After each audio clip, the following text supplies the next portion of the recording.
Constable भर्ती परीक्षा में 15 युवाओं की मौत पर पीएम मोदी ने जताया दुख, बोले झारखंड में सरकार बनी तो जांच कराएंगे। दरअसल आपको बता दें कि प्रधानमंत्री नरेंद्र मोदी ने झारखंड में उत्पाद विभाग में कांस्टेबल की नौकरी के लिए दौड़ के दौरान 15 युवकों की मौत पर गहरा दुख व्यक्त किया है और इसके लिए राज्य सरकार को जिम्मेदार ठहराया है। पीएम नरेंद्र मोदी ने रविवार को जमशेदपुर के गोपाल मैदान में आयोजित विशाल जनसभा को संबोधित करते हुए कहा कि भर्ती परीक्षा के नाम पर राज्य में 15 से ज्यादा युवाओं की जान चली गई। मां के लाडले और बहनों के प्यारे भाई प्रदेश सरकार की अव्यवस्था के शिकार हो गए। पीएम ने कहा, झारखंड सरकार मृत युवकों के परिवार वालों का दर्द समझने के बदले उनके जख्मों को कुरेदने में लगी है। मैं जान गंवाने वाले युवाओं को श्रद्धांजलि देता हूं। झारखंड में कुछ ही महीनों के बाद भाजपा सरकार बनेगी तो सारे मामले की जांच कराई जाएगी।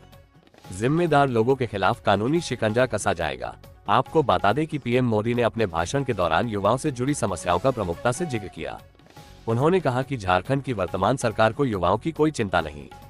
इस सरकार ने हर साल जेपीएससी, जेएसएस बड़ी ई की परीक्षाएं कराने का वादा किया था, लेकिन उसके बदले यहां नौकरी बेचने वाले गिरोह पनप रहे हैं। पेपर लीक करने वालों को शह दी जा रही है। हर परीक्षा गड़बड़ियों का शिकार है। ऐसी राज्य सरकार को झारखंड से हटाना ही होगा। कोल्हान टाइगर चंपई सोरेन के घर में गरजे पीएम मोदी, चुनाव के लिए सेट कर गए भाजपा का एजेंडा। दरअसल आपको बता दें कि प्रधानमंत्री नरेंद्र मोदी ने कहा है कि झारखंड मुक्ति मोर्चा, कांग्रेस और राजद झारखंड के 3 सबसे बड़े दुश्मन हैं। हेमंत सोरेन की सरकार बांग्लादेशी घुसपैठियों और रोहिंग्या के तुष्टीकरण के लिए आदिवासी समाज पर अत्याचार होते देख रही है। रविवार को जमशेदपुर के गोपाल मैदान में भारतीय जनता पार्टी की परिवर्तन यात्रा को संबोधित करते हुए प्रधानमंत्री नरेंद्र मोदी ने ये बातें कही। भारी बारिश के बीच प्रधानमंत्री सड़क के रास्ते रांची से जमशेदपुर कार्यक्रम में शामिल होने पहुंचे। उन्होंने कहा कि मैंने आपसे वादा किया था कि आमने सामने बैठकर मिलेंगे। भारी बारिश भी जमशेदपुर के लोगों से किए वादे को पूरा करने से नहीं रोक सकी। झामुमो पर भ्रष्टाचार के आरोप लगाते हुए प्रधानमंत्री मोदी ने कहा कि ये कांग्रेस स्कूल ऑफ करप्शन से ही ट्रेनिंग लेकर आए हैं। आपको बता दें कि परिवर्तन यात्रा के मंच पर 4 पूर्व मुख्यमंत्री बाबूलाल मरांडी, अर्जुन मुंडा, मधु कोड़ा और चंपाई सोरेन के साथ केंद्रीय कृषि मंत्री शिवराज सिंह चौहान, असम के मुख्यमंत्री हेमंत बिस्वा शर्मा, लक्ष्मीकांत वाजपेयी समेत दूसरे बड़े नेता मौजूद थे। मंच का संचालन पूर्व सांसद गीता कोड़ा ने किया।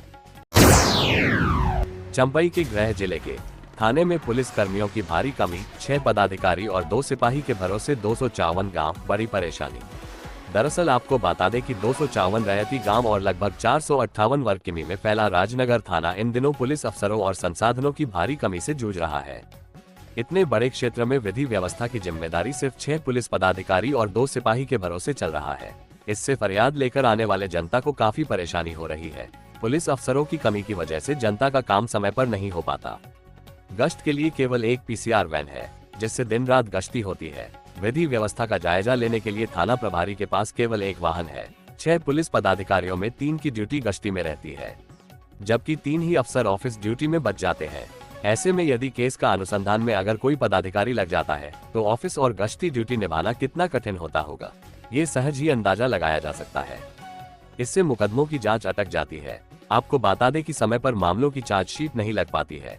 थाना में तैनात पुलिस कर्मियों को ड्यूटी निभाने में काफी मुश्किलों का सामना करना पड़ रहा है, मगर वरीय पुलिस अधिकारियों का इस ओर कोई ध्यान नहीं। इतने बड़े क्षेत्र में इतनी कम पुलिस फोर्स से आखिर 24 घंटे ड्यूटी निभाना मुश्किल भरा काम है। एनडीए गठबंधन में आधा दर्जन सीटों पर फंसा पेच, नीतीश कुमार और चिराग को बड़ी उम्मीदें। दरअसल आपको बता दें कि झारखंड विधानसभा चुनाव, झारखंड इलेक्शन 2024 में जहां आजसू पार्टी के साथ भाजपा का गठबंधन लगभग तय है, वहीं जदयू, लोजपा, आर तथा एनईसीपी, अजित पवार गुट ने भी एनडीए गठबंधन के तहत चुनाव लड़ने की घोषणा कर दी है। सभी दलों का प्रयास है कि जितनी भी सीटें मिले, चुनाव एनडीए फोल्डर के तहत ही लड़ा जाए। हालांकि चारों दलों के गठबंधन में विधानसभा की आधा दर्जन सीटें पेच फंसा रही हैं।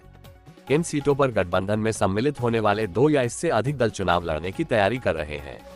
आपको बता दें कि हाल ही में गांडेय विधानसभा सीट पर हुए उपचुनाव में भी भाजपा आजसू के गठबंधन में पेंच फंस गया था। आजसू यहां से अपने नेता अर्जुन बैठा को प्रत्याशी बनाना चाहती थी, जबकि भाजपा ने बिना कोई बातचीत के दिलीप वर्मा को चुनाव मैदान में उतार दिया। बाद में अर्जुन बैठा निर्दलीय चुनाव में उतर गए और दोनों की हार हो गई। अब भाजपा में जयप्रकाश वर्मा की वापसी हो गई है, जो वर्ष 2019 के उपचुनाव में भाजपा से सीट नहीं मिलने पर झामुमो में चले गए थे। ऐसे में ये तय माना जा रहा है कि गांडेय से जयप्रकाश वर्मा ही भाजपा के प्रत्याशी होंगे। आजसू को इस बार भी यह सीट नहीं मिल पाएगी। अमृत भारत में केवल स्लीपर और जनरल कोच होगा, दावा। बुलेट ट्रेन पर तेजी से चल रहा है काम। दरअसल आपको बता दें कि जमशेदपुर रेलवे बोर्ड के चेयरमैन सतीश कुमार ने कहा कि कम खर्च पर वंदे भारत एक्सप्रेस के तर्ज पर ही जल्द देश में अमृत भारत ट्रेन चलेगी। इसमें केवल स्लीपर और जनरल कोच होगा, ताकि किफायत में यात्रा करने वाले लोगों को सहूलियत होगी। अमृत भारत में भी लगभग सुविधाएं वंदे भारत एक्सप्रेस के जैसे ही होंगी। भारतीय रेलवे लगभग 50 अमृत भारत ट्रेन तैयार करा रहा है। नवंबर से इस ट्रेन की शुरुआत हो जाएगी। टाटानगर रेलवे स्टेशन पर टाटा पटना वंदे भारत एक्सप्रेस के उद्घाटन के बाद पत्रकारों से बात करते हुए रेलवे बोर्ड के चेयरमैन सतीश कुमार ने कहा कि पूरे देश में वंदे भारत एक्सप्रेस की भारी डिमांड आ रही है। इसे देखते हुए रेलवे ज्यादा से ज्यादा वंदे भारत एक्सप्रेस चलाना चाहता है। आपको बता दें कि अभी तक देश भर में पूरे 112 वंदे भारत एक्सप्रेस की शुरुआत हो चुकी है। रविवार को 6 वंदे भारत का प्रधानमंत्री ने उद्घाटन किया। अगले 1-2 दिन में देश में और 10 वंदे भारत एक्सप्रेस की शुरुआत होगी। रेलवे बोर्ड के चेयरमैन सतीश कुमार ने कहा कि बुलेट ट्रेन प्रोजेक्ट पर भी तेजी से काम चल रहा है। बुलेट ट्रेन प्रोजेक्ट जटिल और कठिन होते हैं, इसमें समय लगता है, लेकिन Ahmedabad Mumbai bullet train project में तेजी से काम चल रहा है। धनबाद में बारिश का कहर, कई इलाके जलमग्न, सड़कों में बह रहा बारिश का पानी, जनजीवन हलकान, घरों में घुस रहा पानी। दरअसल आपको बता दें कि झारखंड समेत कोयलांचल के कई जिलों में लगातार हो रही मूसलाधार बारिश ने जनजीवन अस्त व्यस्त कर दिया। कई मकान, मार्केट और सड़कों पर पानी का सैलाब देखा जा रहा है। कुछ सड़कों पर विशालकाय पेड़ भी गिर गए हैं। धनबाद शहर के सरायदिला इलाके में भूईफोड़ के समीप कई कॉमर्शियल कॉम्प्लेक्स में 2-3 फीट पानी घुस गया है, जिससे लाखों रुपए के कीमती सामान, फर्नीचर को नुकसान पहुंचा है। जिले में हुए मूसलाधार बारिश से जान माल और संपत्ति के सही नुकसान का आंकड़ा अब तक नहीं आ सका है। वहीं शहर के Bekarbandh, polytechnic road, Babudih, Gandhi road, Matkuria, Wasseypur क्षेत्र से भी घरों में पानी घुसने की खबरें आ रही हैं। आपको बता दें कि मालूम हो कि जिले के कई पुराने जौरिया, छोटे पुल और नालियों का अतिक्रमण कर भूमाफियाओं ने औने पौने भाव में फर्जी तरीके से जमीन बेच दी है। इन जगहों पर बड़े भवन बन गए। नालियों और जौरिया में ओवरफ्लो होने पर बड़ी बड़ी इमारतों और अतिक्रमण किए गए भूभाग पर निर्मित कॉमर्शियल कॉम्प्लेक्स में जल जमाव की स्थिति हो जाती है। ऐसी स्थिति कोयलांचल में हर एक वर्ष बरसात के मौसम में सामने आती है, लेकिन संबंधित सरकारी विभाग, जिला प्रशासन सब कुछ जानते हुए भी अनजान बने हुए रहने का स्वांग रचती है। पीएलएफआई का जोनल कमांडर राकेश अरेस्ट, 3 साथी नक्सल भी धराए। ठेकेदारों को धमकी देकर मांगते थे लेवी, पर्चा, मोबाइल व बाइक बरामद। दरअसल आपको बता दें कि लातेहार पुलिस को बड़ी सफलता हाथ लगी है। मालूमात एसडीपीओ आशुतोष कुमार सत्यम ने टीम गठित कर पुलिस निरीक्षक परमानंद बिरुआ के नेतृत्व में मंगरदाहा नदी के पास छापेमारी की, जहां से पीएलएफआई के सब जोनल कमांडर राकेश समेत 3 उग्रवादी गिरफ्तार किए गए। गिरफ्तार उग्रवादियों के पास से हाथ से लिखा पर्चा, 3 मोबाइल फोन और अपाची बाइक बिना रजिस्ट्रेशन का बरामद किया गया है। एसडीपीओ आशुतोष कुमार सत्यम ने बताया कि सभी उग्रवादी सरकारी योजना में कार्य करने वाले ठेकेदारों को धमकी देकर लेवी मांगते थे। आपको बता दें कि इसी दिन एसपी को गुप्त सूचना प्राप्त हुई कि प्रतिबंधित उग्रवादी संगठन का सब जोनल कमांडर राकेश जी उर्फ रामविजय लोहरा अपने कुछ साथियों के साथ हेरहट थाना क्षेत्र में सक्रिय है। वो किसी अप्रिय घटना को अंजाम देने के फिराक में है, जिसके बाद विशेष टीम बनाई गई। झारखंड के रिम्स सदर में सर्पदंश के हर दिन 10 केस, झाड़ फूंक कराने वाले गंवा रहे जान। दरअसल आपको बता दें कि बारिश के कारण रिम्स और सदर सहित निजी अस्पतालों में बड़ी संख्या में सर्पदंश के मरीज पहुंच रहे हैं। रिम्स में हर दिन 8 से 10 मरीज सर्पदंश के शिकार होकर आ रहे हैं। सदर अस्पताल में 3 से 5 मरीज हर दिन सामने आ रहे हैं। अस्पतालों में एंटी वेनम देने के बाद मरीजों को घर भेज दिया जा रहा है। रिम्स के मेडिसिन विभाग के प्रोफेसर डॉक्टर संजय सिंह ने बताया कि वर्तमान में 3 मरीज गंभीर अवस्था में भर्ती हैं। उन्होंने बताया कि जहर का असर किडनी तक पहुंच जाने के कारण मरीजों को भर्ती कर इलाज करना पड़ता है। ऐसे मरीजों को कम से कम 5 दिन भर्ती रखकर इलाज करना पड़ता है।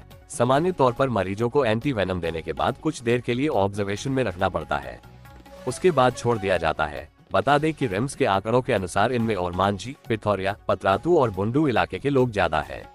आपको बता दें कि रिम्स में चिकित्सकों ने बताया कि अधिकतर मरीज सुबह 3 से 5 बजे तक अस्पताल पहुंचते हैं। दूसरे जिलों से आने वाले मरीज कई बार सुबह 10 से दोपहर 12 बजे के बीच भी आते हैं। चिकित्सकों ने बताया कि समय रहते पहुंचने वाले अधिकतर मरीजों को एंटीवेनम देकर बचा लिया जाता है। वे ही लोग जान गंवा रहे हैं जो झाड़ फूंक के चक्कर में पड़ रहे हैं। आज से देवघर वाराणसी वंदे भारत का नियमित परिचालन 6 रेलवे स्टेशनों में ठहराव। दरअसल आपको बता दें कि देवघर वाराणसी वंदे भारत एक्सप्रेस का विजुअल उद्घाटन 15 अगस्त रविवार को पीएम नरेंद्र मोदी द्वारा किया गया। जो कि देवघर और वाराणसी के बीच जसीडीह, क्यू, नवादा, गया के रास्ते वाराणसी के लिए चलेगी। रेलवे 15 सितंबर को पीएम मोदी के ड्रीम प्रोजेक्ट के रूप में सेमी हाई स्पीड के परिचालन में जुट गई है, जिससे यात्रियों को काफी बेहतर सुविधा मिलेगी। झारखंड के स्कूलों में बच्चों के बनेंगे नए आधार कार्ड, अपग्रेड भी होंगे, लगेगा कैंप। दरअसल आपको बता दें कि झारखंड के सरकारी स्कूलों में कैंप लगाकर बच्चों का नया आधार कार्ड बनेगा। वहीं जिन छात्र छात्राओं का आधार कार्ड बना हुआ है, उनका अपग्रेड, अद्यतीकरण किया जाएगा। 5 साल से कम उम्र के बच्चों का नया आधार रजिस्ट्रेशन होगा। 5 साल से अधिक उम्र के वैसे बच्चे जिनका आधार कार्ड नहीं बना है, उनका भी नया रजिस्ट्रेशन किया जाएगा। इनके अलावा 5 से 7 वर्ष के और 15-17 वर्ष के वैसे बच्चे जिनका आधार कार्ड बन चुका है, उनका आधार में अनिवार्य रूप से बायोमेट्रिक अपडेशन किया जाएगा। इसमें बच्चों की आंखों के साथ साथ अंगुलियों की बायोमेट्रिक ली जाएगी और आधार में उसे अपग्रेड किया जाएगा। इसके लिए सभी सरकारी स्कूलों में कैंप लगेगा। सभी जिला शिक्षा पदाधिकारी के माध्यम से स्कूलों में आयोजित होने वाले कैंप से 1 सप्ताह पहले इसकी सूचना दी जाएगी। कैंप लगाने से पहले स्कूलों के प्रभारी प्रधानाध्यापक से बच्चों की वास्तविकता की जानकारी ली जाएगी। इसमें देखा जाएगा कि कितने बच्चों का आधार कार्ड उपलब्ध नहीं, कितने बच्चों का आधार U22+ में सत्यापित नहीं हुआ है। हर स्कूल में लगने वाले कैंप की सूचना संबंधित प्रखंड के प्रखंड शिक्षा प्रसार पदाधिकारी व प्रखंड कार्यक्रम पदाधिकारी को दी जाएगी। वे ही हर दिन इसकी मॉनिटरिंग करेंगे और इसकी रिपोर्ट राज्य मुख्यालय को भेजेंगे। प्रधानाध्यापक भी स्कूली बच्चों और उनके अभिभावकों को कैंप से संबंधित सूचना पूर्व में ही देंगे। आपको बता दें कि नए आधार कार्ड के रजिस्ट्रेशन और पुराने कार्ड के अपग्रेडेशन के लिए आधार ऑपरेटर स्कूल आएंगे। कैंप से 1 सप्ताह पहले आधार ऑपरेटर का नाम और उनका मोबाइल नंबर दिया जाएगा। आधार ऑपरेटर अपने परिचय पत्र के साथ स्कूल में जाएंगे। उन्हें उपयोग होने वाले स्टेशनरी स्कूलों द्वारा उपलब्ध कराई जाएगी। पीएम मोदी ने चंपाई और सीता सोरेन के बहाने आदिवासियों को साधा, क्यों कोल्हान की भूमिका अहम। दरअसल आपको बता दें कि प्रधानमंत्री नरेंद्र मोदी जमशेदपुर से सौगातों की बारिश और विपक्षियों पर तीखे हमले कर झारखंड में चुनावी शंखनाद कर गए। भगवान बिरसा मुंडा का त्याग और बलिदान, सीता सोरेन को वनवास टाइगर कहे जाने वाले चंपाई सोरेन का अपमान, आदिवासियों का खत्म हो रहा अस्तित्व। पीएम के 45 मिनट के संबोधन का लबोलुआब यही था। भाषण के केंद्र में रहा आदिवासियों की सुरक्षा और सम्मान। पीएम के तीखे तेवर में आदिवासी बहुल कोल्हान की 14 सीटों पर भाजपा की राह आसान करने का प्रयास दिखा। झारखंड में सत्ता तक पहुंचने में कोल्हान की भूमिका अहम मानी जाती है। जमशेदपुर पूर्वी और पश्चिमी को छोड़ शेष सभी सीटों पर आदिवासी वोटर निर्णायक भूमिका में है। पिछले 1 महीने में मुख्यमंत्री हेमंत सोरेन के 5 कार्यक्रम कोल्हान में हो चुके हैं। रविवार को प्रधानमंत्री की सभा से भाजपा ने भी बड़ी लकीर खींच दी है और आने वाले विधानसभा चुनाव के लिए शंखनाद कर दिया है। आपको बता दें कि प्रधानमंत्री ने 45 मिनट के भाषण में लगभग 30 मिनट आदिवासियों पर फोकस रखा। झामुमो और हेमंत सोरेन पर प्रहार करते हुए उन्हें आदिवासी विरोधी बताया। पीएम ने चंपाई सोरेन को आदिवासियों के लिए समर्पित नेता बताया और कहा कि हेमंत ने उनका नहीं बल्कि आदिवासियों का अपमान किया है। झामुमो में सीता सोरेन को भी अपमानित किया गया। यह आदिवासी नहीं, महिला का भी अपमान है। भाषण के दौरान पीएम ने कई बार भगवान बिरसा मुंडा के नाम लिया। ये कहना नहीं भूले कि पहली बार भाजपा ने ही किसी आदिवासी महिला को राष्ट्रपति बनाया। उन्होंने कहा कि भगवान बिरसा मुंडा की जयंती की तारीख को भाजपा ने जनजातीय गौरव दिवस के रूप में घोषित किया। आदिवासियों के लिए केवल भाजपा ही सोचती है।